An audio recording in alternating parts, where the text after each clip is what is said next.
अस्सलाम वालेकुम दोस्तों। आज हम आपको बताएंगे कि मुठ मारने के क्या नुकसानात हैं। ख़ासकर गलत तरीके से मुठ मारने के क्या नुकसानात हैं। हम आपको बताएंगे कि मुठ मारने का गलत तरीका क्या है और सही तरीका क्या है। आप मुठ हरगिज़ न मारें। अगर आपको मारनी ही है तो गलत तरीके से न मारें, सही तरीके से मारें।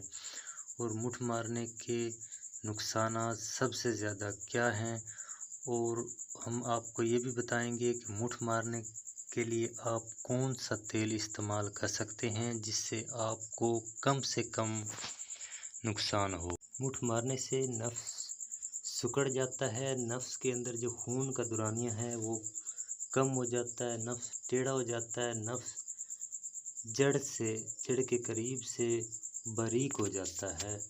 और मुठ मारने का सबसे बड़ा नुकसान ये है कि जो हशफा जो टोपी होती है उसकी हिस्स बढ़ जाती है, जिससे बंदे की टाइमिंग बहुत ही कम हो जाती है।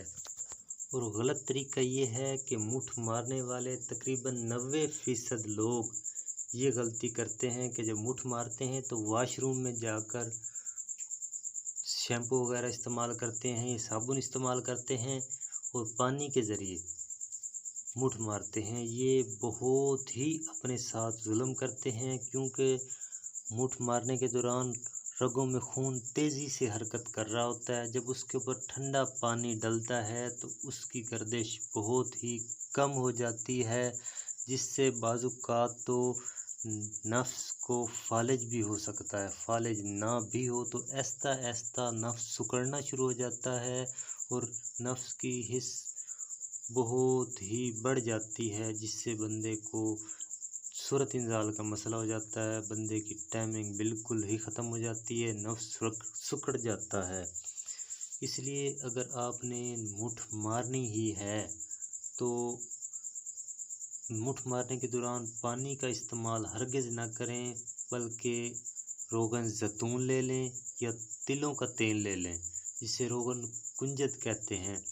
वो लगाकर मुठ मारें और बहुत ही आहिस्ता मारें, तेज़ी ना करें, वरना ये होगा कि नफ्स की हिस्स बढ़ जाएगी, टाइमिंग आपकी बिल्कुल ही ख़त्म हो जाएगी। जिन लोगों ने ये गलत काम करके अपने आप को तबाह व बर्बाद कर लिया है वो कमेंट्स करें। मैं उनको ऐसा तेल बताऊंगा कि वो खुद बनाकर इस्तेमाल करेंगे। 1 हफ़्ता के इस्तेमाल से सेहत कुली नसीब होगी।